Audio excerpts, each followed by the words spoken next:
Shortcut Movies presents The Nutty Professor.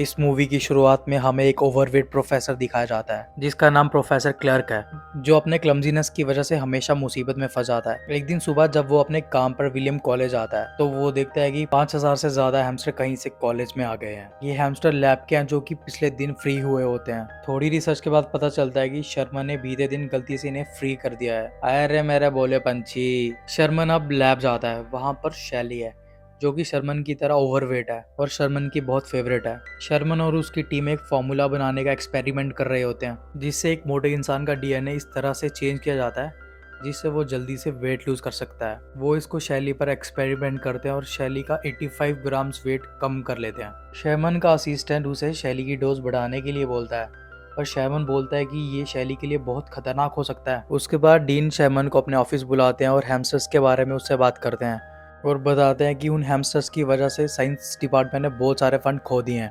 Harlan नाम का एक बंदा जो स्कूल को $10 मिलियन डोनेट करने के लिए बोलता है, वो आखिरी इल्यूमिनाई होता है। डीन शर्मन को कहते हैं कि वो बहुत ध्यान से एक्सपेरिमेंट करे क्योंकि वो हार्लन को नहीं खोना चाहते। फिर दिखाया जाता है कि शर्मन ब्लैक बोर्ड पे कुछ लिख रहा होता है और उसके मोटे पेट से ब्लैक बोर्ड पे सब मिट जाता है।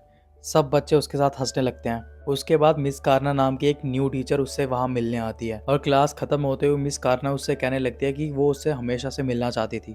और हमारे शर्मन भैया भी उसकी सुंदरता देख के एकदम पिघल जाते हैं। और उसके बाद शर्मन की फैमिली को दिखाया जाता है और जैसे कि हम देख सकते हैं कि उसकी पूरी फैमिली उसी की तरह ओवरवेट है। शर्मन रियलाइज करता है कि ये एक फैमिली प्रॉब्लम है, लेकिन उसके पापा को उसके मोटे होने पर गर्व है और शर्मन को बोलते हैं कि वो कुछ भी कर सकता है लेकिन अपना वेट कभी कम नहीं कर सकता। शर्मन के पापा को खाना खाते समय गैस पास करने की आदत होती है और वो तब तक गैस पास करते हैं जब तक वो बीच में पोटी ना कर दें। अपने पिता की इस हरकत से वो बहुत परेशान होता है। उसकी माँ उससे कहती है कि वो बाहर से चाहे कैसा भी दिखता हो लेकिन उसका दिल बहुत सुंदर है। अपनी माँ की ऐसी बातें सुनकर वो बहुत ज्यादा मोटिवेट हो जाता है और कार्ला के घर चले जाता है। वो वहाँ कार्ना को डेट के लिए पूछता है और कार्ना उसे हाँ कर देती है। उसके बाद हमारे शर्मन भैया एकदम खुश हो जाते हैं और फ्राइडे को बाहर जाने का प्लान करते हैं। अब हमारे शर्मन भैया फाइनली डेट पर जा रहे हैं जिंदगी में पहली बार और वो ऐसे फूले नहीं समा रहे होते हैं। अब वो टीवी देखने लगता है और टीवी देखते देखते उसकी आंख लग जाती है और वो सपने में देखता है कि वो और कार्ना बीच पे किस कर रहे हैं और उसके वजन से मिस कार्ना जी अंडरग्राउंड हो जाती है। शर्मन की डर के मारे अब नींद खुल जाती है और टीवी पर host yes I can yes I can yes I can कह रहा होता है और उससे मोटिवेट होकर हमारे शर्मन भैया भी यस आई कैन कहने लगते हैं। अब डेट से कुछ दिन पहले हमारे शर्मन भैया जुम्बा क्लास और जिम ज्वाइन कर लेते हैं, लेकिन फिट होने के लिए अभी बहुत मेहनत करना बाकी है। आखिरकार फ्राइडे आ जाता है और शर्मन और कार्ना दोनों क्लब चले जाते हैं। तभी रेजी नाम का एक कॉमेडियन स्टेज पे आ जाता है। वो लोगों का मजाक उड़ा के लोगों को ही हंसाता है। तभी वो हमारे शर्मन भैया की बहुत बेइज्जती करने लग जाता है। अपनी बेइज्जती सुन के शर्मन भैया का रोना निकल आता है और वो उठकर कार्ना को उसके घर छोड़ने आते हैं। कार्ना उसे अच्छा फील कराने के लिए उसकी काफी तारीफ करती है, लेकिन अब हमारे शर्मन भैया बहुत दुखी हो चुके हैं। वो घर पे आके बहुत ज्यादा आइसक्रीम खाने लगते हैं और आइसक्रीम खाते खाते वो एक बारी फिर से सो जाते हैं और सपने में वो देखता है कि वो उसे हार्ट अटैक का हुआ है और वो एक बहुत बड़ा जाइंट बन चुका है। और वो हॉस्पिटल से निकल के जैसे ही बाहर आता है और अपने एक फाट से वो पूरी दुनिया खत्म कर देता है और वो डर कर नींद से उठ जाता है। अब शर्मन रियलाइज करता है कि वो अच्छी डाइट और जिम से कभी पतला नहीं हो सकता। लैब में जाकर वो अपना बनाया हुआ फॉर्मूला अपने अंदर ही इंजेक्ट कर लेता है।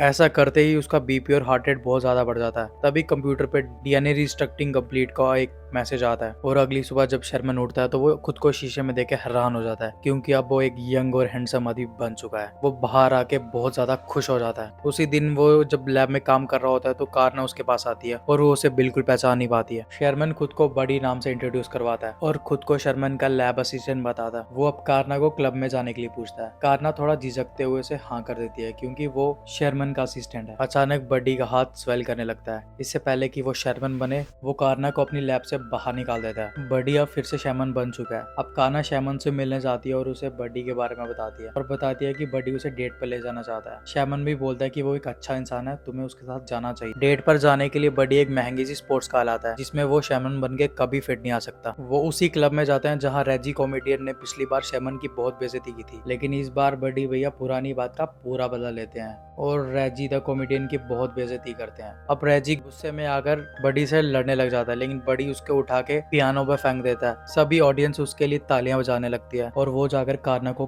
किस कर देता है और तभी उसका नीचे वाला होंठ स्वेल करने लग जाता है और वो भैया एलर्जी का बहाना लगा के वहां से भाग जाता है। और उस क्लब में शर्मन का असिस्टेंट जेसन भी आया होता है और वो वेटर के पास बडी का कार्ड देखता है जो कि शर्मन का होता है और उसे ऐसा लगता है कि बडी शर्मन का कार्ड चुरा कर लाया है और वो बडी के पीछे भागता है। और वो जैसे ही बडी की कार में बैठता है तो वो देखता है उसका लिप्स बहुत ज्यादा स्वेल कर चुका है। अब वो समझ आता है कि शर्मन ने वो सीरम अपने अंदर इंजेक्ट कर लिया है। बडी अब पूरी तरह से शर्मन बन जाता है और उसे कार से निकालने के लिए कार को कट करना पड़ता है। और अगली सुबह जब वो क्लास में जाता है तो वो देखता है डीन उसका गुस्से में वहाँ इंतजार कर रहा है और डीन शर्मन से स्पोर्ट्स कार के बारे में पूछते हैं जो बडी ने शर्मन के नाम में ली होती है। अब डीन उसे बोलते हैं कि हार्लन के फंड में अगर थोड़ी सी भी दिक्कत आई तो वो उसकी जान ले लेंगे। दरअसल डीन चाहता है कि शर्मन का सीरम प्रोजेक्ट हार्लन को पसंद आए। उसी दिन शर्मन कारना को अपनी फैमिली से मिलाने ले जाता है। वहाँ पे उसके पापा फिर से अपना वही ट्रेडिशनल फाड़ मारते हैं। ऐसे में हमारे शर्मन भैया बहुत एम्बेरेस्ड हो जाते हैं और कारना को उसके घर छोड़ने निकल जाते हैं और वो रास्ते में कारना से माफी मांगता है। अब कारना उसे बता दे कि वो बडी से अब प्यार करने लगी है और बस बडी की कॉल का वेट कर रही है। अब शर्मन समझ लेता है कि अब वो कारना से सिर्फ बडी बन के ही मिल सकता है, इसीलिए वो लैब में वही सीरम कंज्यूम करने चले जाता है। लेकिन वहाँ उसका असिस्टेंट जेसन उसे ऐसे करने से मना करता है क्योंकि जब भी शर्मन सीरम कंज्यूम करता है तो उसका टेस्टोस्टेरोन लेवल बहुत ज्यादा बढ़ जाता है। उसका असिस्टेंट उसे रोकने की बहुत कोशिश करता है लेकिन अपने बडी भैया बहुत चालाक है और वो उसे धोखा देके वहां से निकल जाता है। उसके बाद बडी कारना को उस होटल लेके जाता है जहाँ पर डीन और हार्लन उसका पहले से इंतजार कर रहे हैं। सीरम की प्रेजेंटेशन देने के लिए बोलते हैं और बडी वहां बैठी हुई लड़की को अच्छे से डिस्क्राइब करता है और उन्हें सीरम के फायदे के बारे में अच्छे से इलेबोरेट करता है, जिसको देखकर डीन और हार्लन बहुत ज्यादा खुश हो जाते हैं। इसके साथ वो सीरम का क्रेडिट भी खुद को दे देता है। कारना इस चीज से बिल्कुल शॉक हो जाती है और जाके बडी को पूछती है लेकिन बडी उसे कहता है कि उससे उसकी बातों से कोई फर्क नहीं पड़ता। इससे हमें पता चलता है कि बडी का सोचने का तरीका शर्मन से बिल्कुल अलग है। कारना अब गुस्से में आके वहां से चले जाती है। डीन अब शर्मन की पोजीशन बडी को दे देता है और उसे फाइनल इल्यूमिनाई बॉल में प्रेजेंटेशन देने के लिए भी बोलता है। इस खुशी में बडी पूरी रात पार्टी करता है। अगली सुबह जब शर्मन ऑफिस जाता है तो उसे पता चलता है कि डीन ने उसे फायर कर दिया है और उसकी जगह बडी को रख दिया गया है। अब शर्मन हमेशा की तरह दुखी होकर घर पे आ जाता है। वीसीआर में जब वो बडी की फुटेज देखता है तो बडी उसकी बहुत बेइज्जती कर रहा होता है और उसे सीरम लेने के लिए उकसाता है। अब शर्मन गुस्से में आकर रात को ही लैब पहुंच जाता है और सभी सीरम को डिस्ट्रॉय करने लग जाता है। वो अपने असिस्टेंट जेसन को भी ऐसे ही करने को बोलता है लेकिन अपने बडी भैया तो बहुत चालाक है। उसने शर्मन की कोक में भी वो सीरम मिलाया होता है। जैसे ही शर्मन कोक को पीता है वो फिर से बडी में बदल जाता है। अब वो उसी इल्यूमिनाई हॉल में पहुंच जाता है। लैब में जब जेसन कंप्यूटर पर देखता है तो वहाँ अलर्ट मैसेज आता है कि बडी का टेस्टोस्टेरोन लेवल बहुत ज्यादा बढ़ चुका है और उसने अगर एक डोज और ले ली तो सिर्फ बडी बचेगा, शर्मन मर जाएगा। बडी स्टेज पर चढ़कर सबको सीरम के फायदे बता रहा होता है लेकिन तभी सीरम के साइड इफेक्ट स्टार्ट हो जाते हैं। तभी वहाँ जेसन आ जाता है और बडी को एक और सीरम लेने से रोकता है। तभी बडी अपना गला दबाने लगता है। इससे हमें पता चलता है कि वो हाथ शर्मन के कंट्रोल में और वो उसे सीरम लेने से रोक रहा है। अब बडी सीरम नहीं ले पाता और वो वापिस से शेरमैन में बदल जाता है। वहाँ पे सभी लोग बहुत ज्यादा हैरान हो जाते हैं। शर्मन बताता है कि ये सीरम मैंने सबकी मदद करने के लिए बनाया था